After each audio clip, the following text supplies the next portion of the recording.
Hi, everybody, and welcome to City Beat. I'm your host, Nancy Byrne, and we are coming to you from the beautiful KCLV TV studios in Las Vegas City Hall. A long-awaited Library of the Future is now coming to the historic West Side community. The Las Vegas Clark County Library District recently broke ground on this library, which happens to coincide with another milestone for the Library District. Crystal Allen was there. It's a long-awaited groundbreaking for a library built for the future. It all coincides with a golden milestone. This is 50 years. All I can tell you, this has been a dream come true. It's the 50th anniversary of the first library in the historic West Side community. It sat at Jackson and D Street. This milestone achievement was thanks to the efforts of community activist, Miss Ruby Duncan.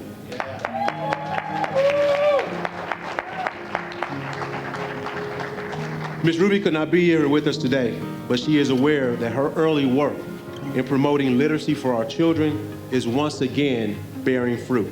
The library will move about a mile from its current location off Lake Mead to a plot of land near North Martin Luther King Boulevard and Lake Mead.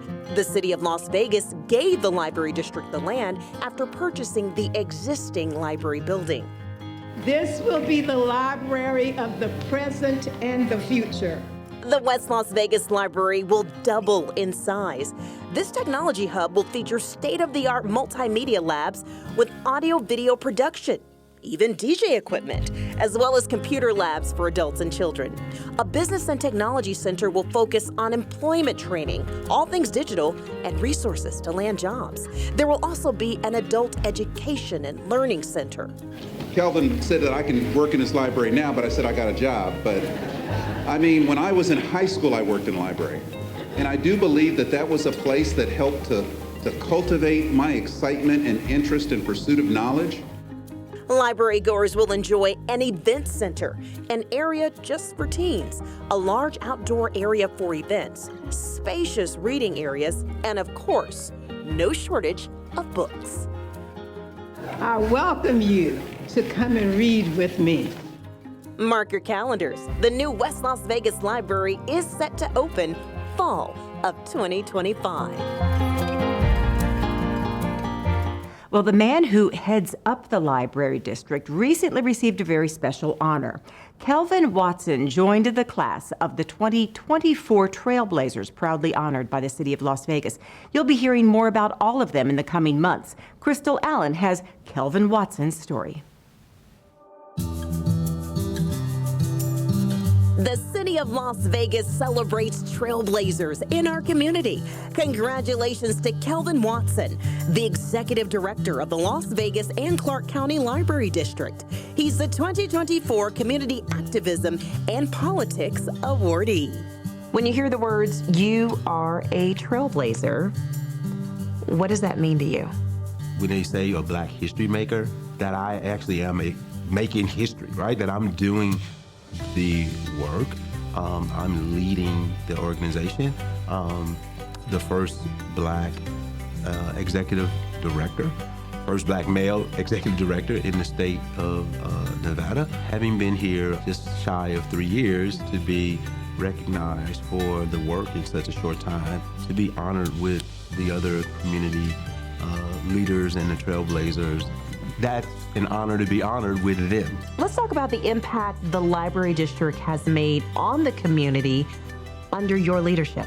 It's about the service, the impact, the change that we've been able to do. And I say we because it takes myself along with the nearly 700 staff members of the library to make things happen. Bridging the digital divide, giving Wi-Fi to, nearly 50,000 people. Also, that we were able to give cell phones out to people who are experiencing homelessness in the community, and the library district was able to pay the bill, and that we're going to be putting libraries in some of the barbershops here to help our young men with reading and literacy, and having the barbers be a part of that process. So why is it so important for you to give back and not blaze the trail alone? Several of the African-American staff that worked with me in Broward County when I was a director there they now work with us here. Billy Allen, who is the branch manager over at the Whitney Library, worked with me down in Broward, and he also has been one of my mentees for about 14 years, and he's added some African-American male librarians to his staff. And so that is the give back, that's the reach back, the mentoring, the providing the opportunities for others to be successful. Any advice you'd like to pass along to those who might be looking to you and wanting to walk in your footsteps? Be genuine, be yourself, be a leader, and make a change. Everyone has the opportunity to do that, to sow into somebody, and that's what we need to always remember. Thank you, Crystal, for that story. When we come back, we'll hear about another one of the Trailblazers, and we'll also take you inside one of the most popular active adult centers in the city as they celebrate a brand new facelift.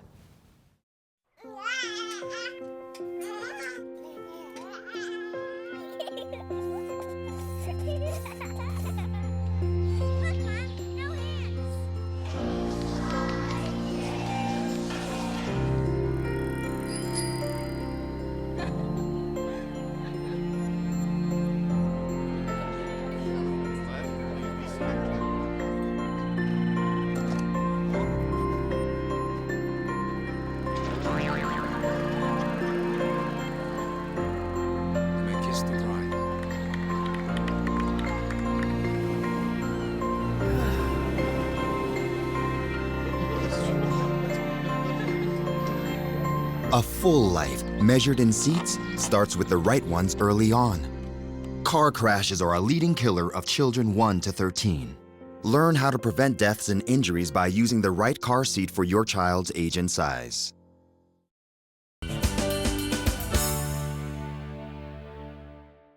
Welcome back to City Beat from the KCLV TV studios inside City Hall. Well, it was 6 months of waiting, but well worth it, according to the regulars we spoke to at the Doolittle Active Adult Center. We were there for the grand reopening of this popular center, and we take you inside. Waiting in line and dressed to the nines, Doolittle Active Adult regulars could hardly wait to get inside their newly renovated facility after the ribbon was cut. 1, 2, 3. All right. They stepped inside to check out the $1.5 million upgrades to this already very popular center, ready to take up all the activities they've been missing since it closed nearly 6 months earlier. I line dance, I play cards, on special occasions there are activities for holidays and dinners, and Cassandra takes good care of us. Tamara Nash is speaking of Cassandra Lewis, the center's recreation coordinator. She plans all the activities these active adults have come to love. I'm in the book club, which I enjoy. I do line dancing, and at one time I would go to a sewing class, but not any longer. Okay. And I exercise a little. The improvements include updated finishes to all the areas, including the 12,000 square foot multi-purpose room and kitchen, the gym and exercise room, the card and game room, the computer lab, the arts and crafts room, and so much more. Just before the doors opened to the center, the director of Parks, Recreation, and Cultural Affairs listed just some of the great activities that would resume inside. We have a fitness room, exercise classes, Zumba, yoga, soul line dancing, a game room, bingo and bridge club, jewelry, beading, crafteteers, beginner computer classes. And while all of those were missed by the men and women who frequent this center, the folks we talked to were quick to say it was the people and the friendships they missed most. Yes, there are a lot of, because I hadn't been going to the dance class over there, then I've been missing a lot of people. It was like part of your everyday activities, your home was gone. The Doolittle Active Adult Center is located at 1930 North J Street. You have got to get over there. What a wonderful group of regulars. Well, from one of our more popular community centers to one of our more popular parks, we take you now to the Gary Reese Freedom Park, where they're doing a whole lot more than burning energy over on those soccer fields. They're making it. The city of Las Vegas is no stranger to being green. Just one of the many ways we demonstrate world-class sustainability is by harnessing the power of our abundant sunlight and converting it into electricity. The city has more than 6 megawatts of solar power at 40 city facilities, from community centers, parks, and even here at the LEED certified City Hall. And now the city's first solar power project in conjunction with NV Energy is up and running to serve even more of our population. Marco Velada says this is a little different than the others because Las Vegas is the host for this project. This is for the city's residents, not for the city as a municipality itself. So if you're living within the area, you can actually point to this location and say, yeah, I'm getting solar from this park. That's right. Now the world of adding solar energy to a home to be more sustainable and penny-wise is available to residents for whom this was simply out of reach in the past. Doug Cannon of NV Energy was here for the ribbon cutting for this collaborative project created by the City of Las Vegas, NV Energy, and the state of Nevada. We have so many across our state that for whatever reason may not qualify for rooftop solar, but yet they want the benefits of rooftop solar in their life. They want to feel and know that they are making energy choices for a sustainable future, but they don't have access to it. And so a project like this, along with our expanded solar access program, really opens up those opportunities for so many that otherwise wouldn't have it. The program was set up under Assembly Bill 465 in the 2019 legislative session with the sole intent of making green energy attainable to more people. This solar project will serve residents in and around the Gary Reese Freedom Park area, but residents who qualify in other areas may very well see more of these expanded solar access projects in their community in the near future. This is the third community solar project like this across the state, and that's 3 of many more to come, and we're really excited about that. A little bit earlier in the show, we introduced you to Kelvin Watson, one of the 6 new trailblazers named by the City of Las Vegas for the year 2024. Right now, we want to introduce you to another one who's no stranger to the City of Las Vegas because she's been blazing trails for a long time. Crystal Allen talks with Dr. Lisa Morris-Hibbler. The City of Las Vegas celebrates trailblazers in our community. Congratulations to Dr. Lisa Morris-Hibbler, the Executive Director of the Shaquille O'Neal Foundation and former Chief Community Services Officer for the City of Las Vegas. She's the 2024 Impact Awardee and a 2024 Legacy Park inductee. When you hear the word trailblazer and your name in the same sentence, what comes to mind? Sometimes it's emotional. You know, when you think about the impact, you were able to support someone when they needed it, whether it was a child or whether it was the veteran that we, took out of the storm drain and put in housing, or the family that didn't have housing that needed it, or helping someone navigate the education system. I mean, it's just so many different dynamics, but at the core of it, it was really about, in that moment, being present for that person who needed it and knowing that because of that, their lives have changed. For me, the work that I did over the years is the reward. How does giving back to others go hand in hand with being a trailblazer? For me, passing the torch was more important than really being a trailblazer. It was really about making sure that I was doing for others what someone had done for me. So I've always been that sort of person that would mentor, that would encourage, that would help people path out their future. We're honoring today's trailblazers, but why is it so important to pause and look back? I think it's always important to recognize those who have, not only blazed the trail, but have done the real work, who put their lives and their families sometimes on the line. Sometimes history is rewritten in ways that are inaccurate, and so we are not telling those stories if we're not stopping to pay homage to the people who actually did that work. Like Mama Tolton, who's still alive.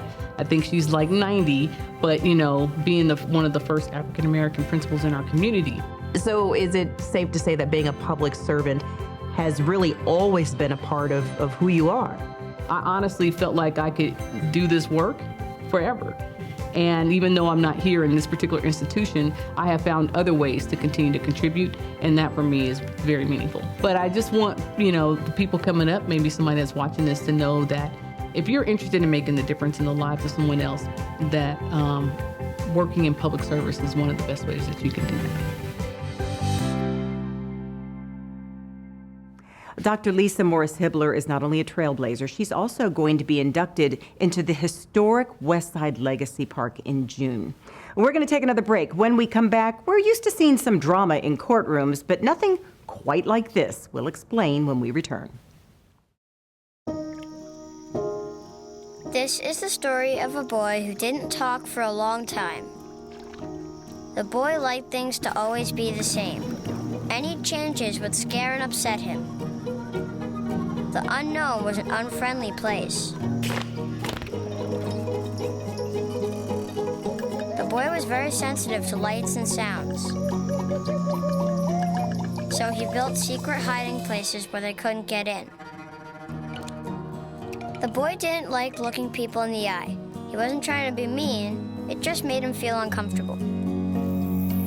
Sometimes he would flap his arms again and again. One day, I found out I have something called autism. My family got me help. Slowly, I found my voice and learned all the ways I could live with it better. Early intervention can make a lifetime of difference. Learn the signs at autismspeaks.org. Congratulations to the City of Las Vegas Employee of the Month, Consuelo Mendoza. Consuelo is a senior call center specialist with our Customer Care Center. The Care Center is a one-stop shop to help answer any questions the public may have. Yes, you get to talk to a real person, so it provides excellent customer service. Consuelo not only promotes great customer service, she trains others to do so as well. For example, one day Consuelo had a senior citizen looking to resolve a parking ticket. Now, parking tickets are handled by the Parking Services Office. However, instead of directing this individual to the other office, Consuelo worked with Parking Services over the phone and resolved the issue for the citizen. The Customer Care Center was in its infancy when it became a payment hub for the City of Las Vegas. Consuelo innovated the payment process and was able to streamline many of the procedures to provide a more convenient service for our citizens. For all she does to serve our residents, we say congratulations to Consuelo Mendoza, the City of Las Vegas Employee of the Month.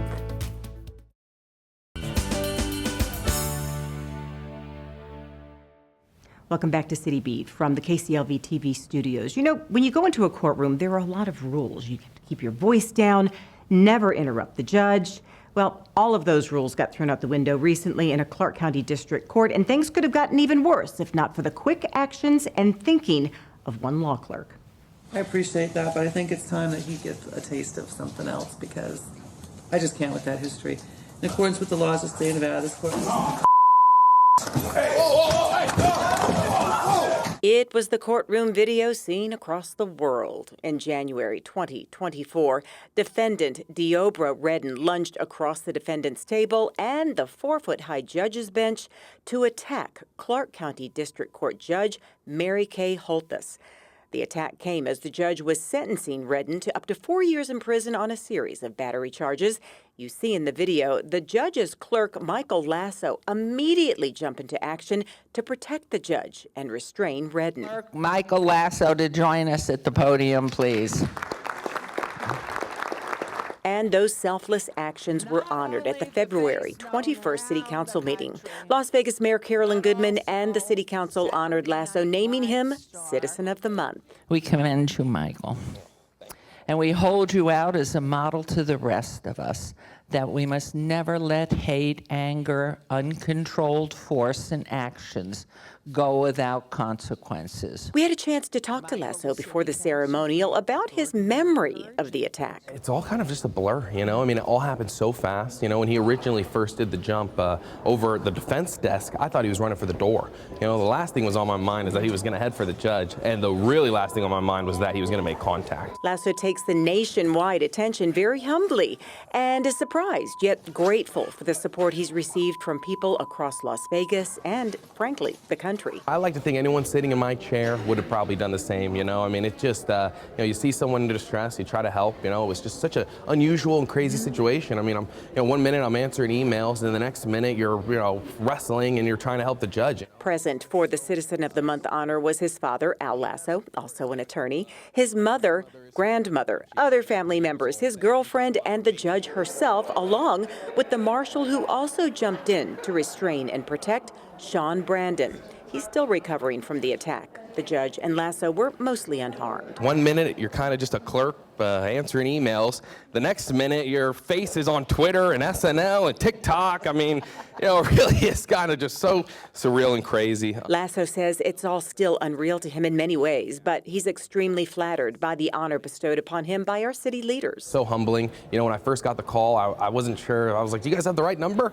It was just so wild. And, it's just, like I said, the support from the community has just been incredible. And in hindsight, he says, aside from the defendant himself and his actions, there really is no one to blame for the bizarre attack. To be honest, I don't think there's anything that could have stopped it. I mean, if we had 10 security guards in there, I'm not sure if they would have been able to stop. I mean, it was so fast, so unusual, and just something you don't really expect or anticipate. So, I hope that this is the first and really the last time that this ever happens. Well, staying on this law theme, on February 28th, Municipal Court Judge Cedric Kearns was honored for his nearly 27 years of service to our community as he prepares to retire. In Mayor Carolyn Goodman's office, in front of a standing room only crowd of co-workers from the Las Vegas Municipal Court system, as well as his wife Rebecca, the mayor touted Judge Cedric Kearns' many contributions to our community. Not only has he served more than 2 decades as a Muni Court judge, he has tirelessly presided over specialty courts, one being the Youth Offenders Court, and the second one, the Hope Court, which works with habitual offenders. You've affected so many people and made such a rich life for all of us who've ever known any party. Most specifically, you chose a beautiful bride to share your life with, but you are just the best. I mean, let's hope that you have a short retirement and come back to us. We love you. Thank you. I couldn't have imagined a better career when I came to Las Vegas than the last 26 and a half years I've been here. My wife was asking me the other day, what's the best part of going to work? And I let her know it's the staff and the judges. Thank you.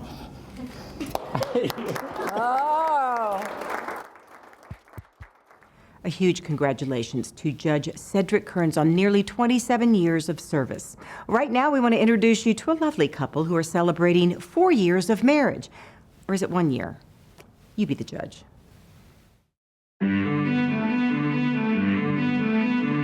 Amanda and Matt had romance and tradition in mind when they chose the Little Chapel of the West for their wedding. After all, Amanda's parents got married there many years ago, and including Elvis in the ceremony, well, that was something very meaningful to Amanda's dad. But when it came to picking the date for their vows, they ended up choosing something a little less traditional: leap year. It is my wedding anniversary, but it's my 4-year wedding anniversary.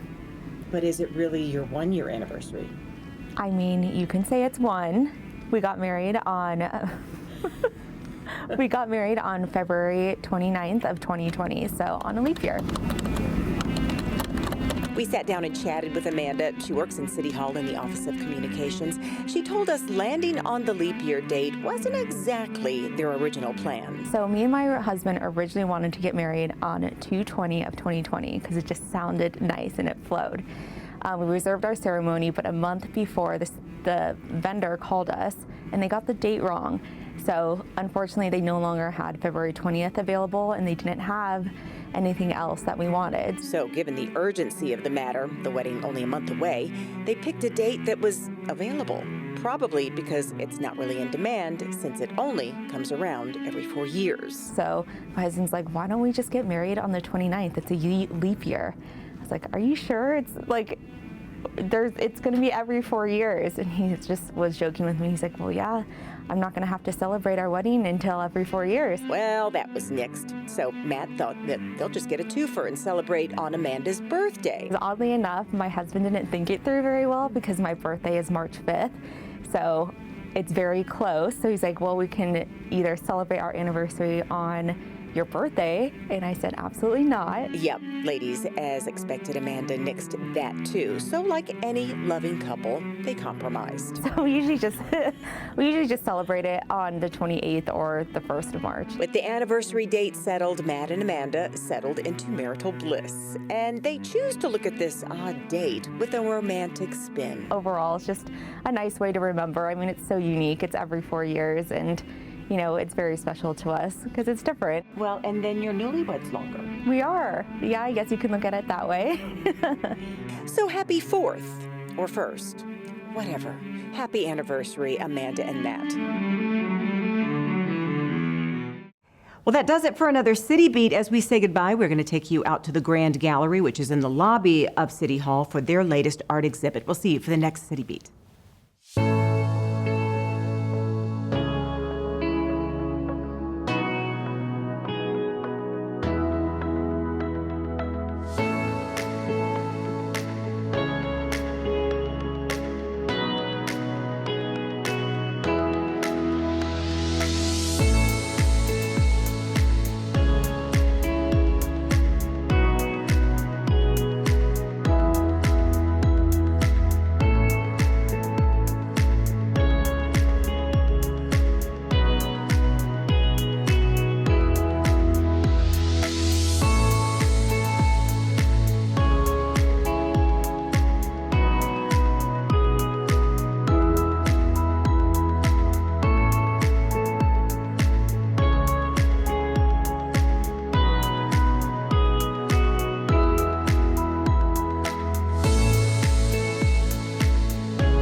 Find out what's going on all over the city of Las Vegas by subscribing to the City Beat e-newsletter. Simply scan this QR code to get a preview of each show twice a month.